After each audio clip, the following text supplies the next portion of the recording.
네, 추석을 앞두고 있습니다. 이번 연휴에는 남해안 콜레라와 낙동강 녹조, 경남도지사의 유죄 선고, 조선산업 불황 등 우울한 소식이 화제가 될 것 같습니다. 추석 이후에는 밝은 소식 많이 들려오길 바라며 뉴스인사이더 시작합니다. 폭염이 수그러들면서 극성을 부리던 낙동강의 녹조도 한풀 꺾였습니다. 하지만 낙동강물의 수질을 두고 걱정이 많습니다. 먹는 물 문제인데요. 녹조로 오염된 물을 정수하기 위해서는 염소를 투입하는 소독이 필수인데 이 과정에서 트리할로메탄이라는 부산물이 생산됩니다. 문제는 트리할로메탄이 발암성 물질로 분류돼 있다는 겁니다. 또 녹조를 유발하는 남조류가 내뿜는 맹독성 물질 마이크로시스틴도 낙동강 식수의 안전성을 위협합니다. 낙동강을 정수의 수돗물로 사용하는 인구가 영남권에서 무려 1,000만 명에 이릅니다. 먹는 물의 안전, 어떤 문제가 있는지 현장 취재했습니다.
낙동강 하류, 김해 대동 선착장입니다.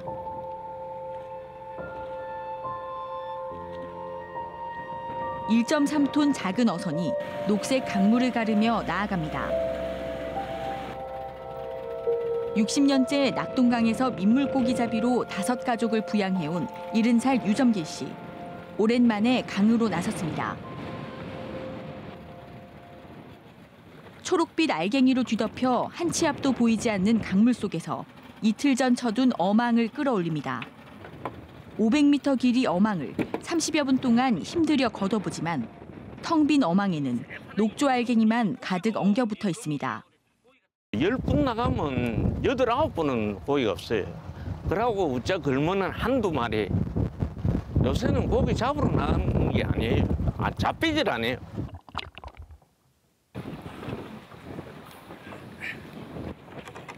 또 다른 지점. 보름 넘게 설치해둔 통발을 거둡니다. 혹시나 기대를 품어보지만 강준치 한 마리에 꽃게 한 마리가 전부. 이마저도 팔 수 없는 어종입니다. 강준치입니다. 강준치. 이거는 그러면 파실 수 있는 거예요? 못 팝니다. 묵지를 못해. 이맘때면 바다를 거슬러 올라온 숭어떼와 장어로 낙동강 곳곳이 넘쳐났지만 지금은 물고기 씨가 마른 겁니다. 한 가구가 10간이 들어가거든요. 40kg 정도 들어가는데 그거 한 서너 가구씩 이래 잡아오고 이랬거든요. 처음입니다. 우리 어릴 때 뭐 보릿고기 할 때도 지금처럼 이래 어렵지는 않았어요. 지금은 아예 나가면 수입이 없어요. 소득 없이 돌아온 선착장.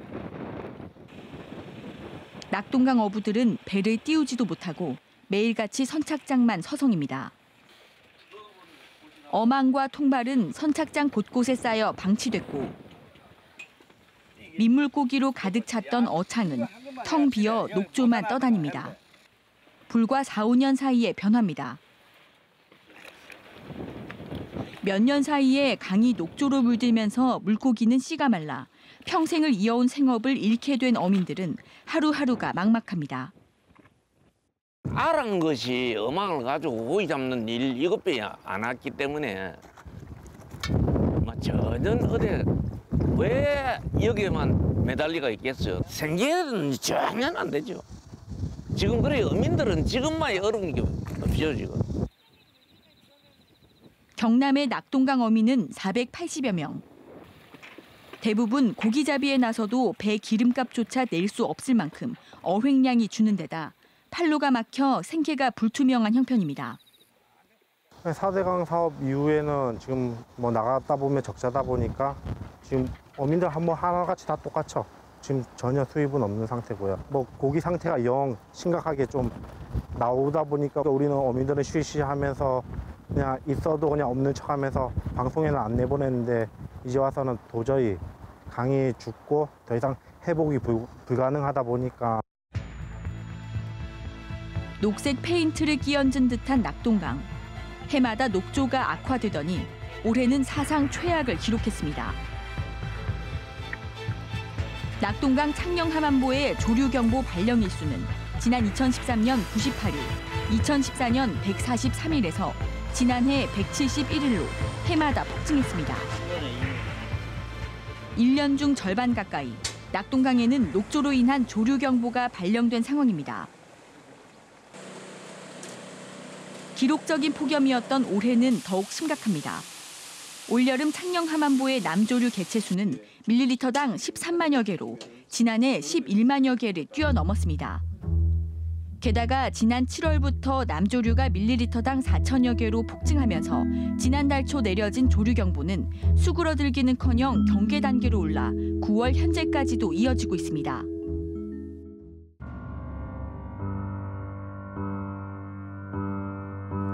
고농도의 녹조가 점령한 낙동강. 수질은 문제 없을까?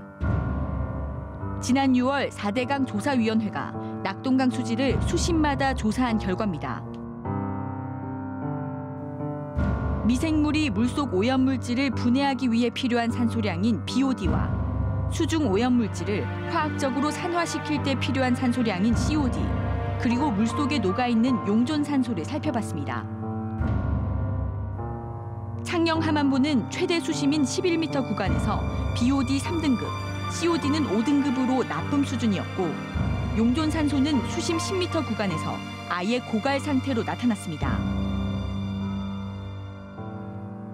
합천보 역시 최대 수심 8에서 11m 구간에서 BOD 3등급, COD 4등급, 용존산소는 고갈 상태였습니다. 낙동강에서 물고기를 찾아보기 어려운 이유를 짐작할 수 있는 대목입니다. 수심이 깊으니까 이 물이 역전하는 이게 그러니까 소위 물이 이렇게 교류하는 위에 물과 아래 물이 교류하는 행상이 사라져 버린 거죠. 아래 물이 썩어가고 물이 또 섞이지도 않고 이러니까 결국은 아래쪽의 수질이 그렇게 완전히 떨어져 버리는 거죠. 사급수 이렇게 되는 거죠. 녹조로 뒤덮인 낙동강물을 정화해 식수로 사용하는 주민은 1,000만여 명. 낙동강물을 정화 처리에 사용하는 식수의 안전성이 중요한 이유입니다. 낙동강물 원수로 수돗물을 생산하려면 녹조로 인한 악취와 조류 독소 성분 때문에 고도 정수 처리가 필요합니다. 문제는 이 과정에서 발암물질이 생성될 수 있다는 겁니다. 녹조의 원인 남조류가 수명을 다하면 물속에 대량의 유기물질이 발생합니다. 취수구에 차단막을 설치해도 녹조알갱이와 유기물질은 수면 아래로 통과합니다. 이를 소독하는 약품이 염소입니다. 소독 과정에는 부산물로 발암성 물질인 총트리알로메탄이 생성됩니다. 정수를 할 때 알갱이는 쉽게 제거가 되거든요. 유기물은 물속에 녹아있는 유기물은 제거가 잘 안 됩니다. 특정한 유기물질들이 염소하고 결합해서 유해물질을 만드는 거죠. 녹조가 심해질수록 염소 투입량은 늘어나고 총 트리알로메탄 농도도 높아집니다.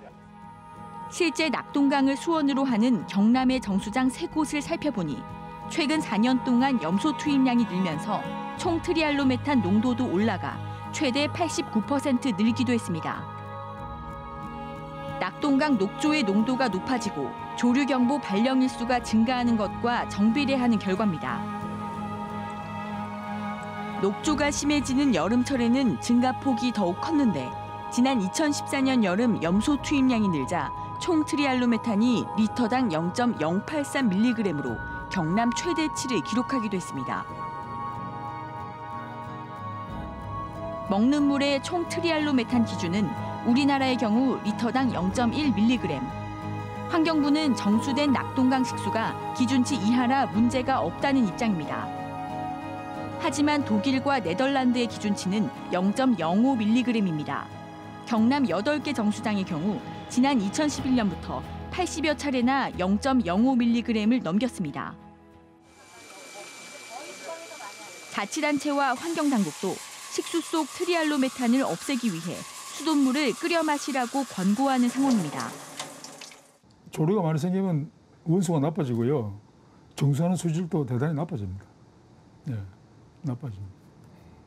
그러니까 가장 좋은 방법은 보다 깨끗한 원수를 확보하는 길이죠. 그런데 우리는 현실적으로 그게 불가능해요.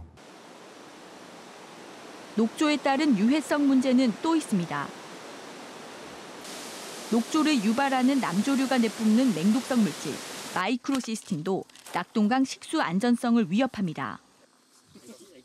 녹조가 창궐한 지난해 여름 낙동강 대구 달성보. 일본 국립신슈대학교 연구팀이 수자원공사와 함께 낙동강 3개 지점의 물을 분석한 결과 총 마이크로시스틴이 456 ppb에 달했습니다.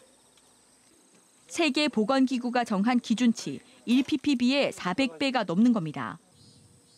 제대로 정수되지 않아 마이크로시스틴이 함유된 물을 마실 경우 복통과 열은 물론 간 질환까지 일어날 수 있습니다. 굉장히 높은 농도의 마이크로시스틴이 추정됐다는 게 사람과 다른 생물들의 영향이 우려된다는 게 저희 의견입니다. 올여름에도 창녕 함안부에서 마이크로시스틴이 2주 연속 검출됐습니다. 지난달에는 식수 기준치인 리터당 1마이크로그램에 육박하는 0.9마이크로그램에 달하기도 했습니다. 낙동강 유역 환경청은 정수장 활성탄으로 대부분 제거할 수 있어 식수 안전에 이상이 없다는 입장입니다.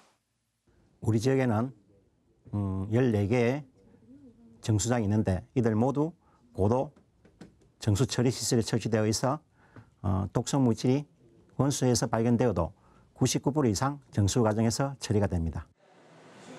하지만 환경단체는 정수 과정에서 마이크로시스틴이 1%만 유출되더라도 국제 기준치를 넘길 수 있다고 우려합니다. 456을 여기에서 99% 제거한다 하더라도 나머지 남는 것은 거의 한 40배 정도는 남는다는 얘기입니다. 그러면 이런 물을 과연 안전하다고 해야 되는가? 수자원공사는 낙동강 수문을 일시적으로 개방한 펄스 방류를 2년 연속 시행했지만 남조류 개체 수는 오히려 늘어난 상황. 전문가들은 강이 평소에도 흐르도록 해 조류 발생을 예방하는 방법이 최선이라고 조언합니다. 그런데 녹조류는 일단 발생을 하고 나면은 특별한 대처 방안이 없습니다.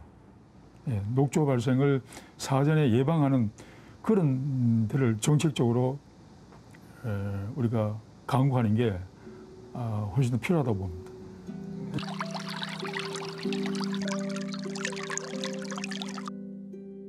땅을 적시고 농작물을 키우며 아이들의 목을 축여주는 영남의 젖줄 낙동강. 하지만 녹색 조류로 뒤덮여 생명조차 제대로 품지 못하는 낙동강은 이제 젖줄이 아닌 피하기 어려운 위협으로 바뀌고 있습니다. 한심한 생각이 들지. 옛날에는 참 물도 새파랗고 이 물을 바로 떠가 먹고 그냥 밥에가 먹고 이랬거든요. 그럼 옛날처럼 물이 새파란 물이 흐르고 하는 거 보고 죽으면 저만 다행인데.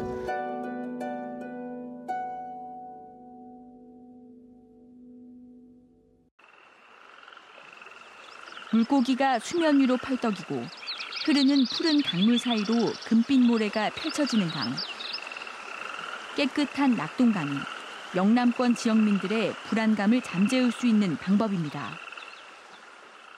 물을 흐르게 하면 되는 거죠. 강바닥까지 햇빛이 들어가고 그리고 또 모래가 흘러 들어가고 그러면 자연스럽게 낙동강의 강바닥은 썩은 것은 다시 살아나고 물고기가 돌아오고 그러면서 낙동강이 살아난다는 거죠.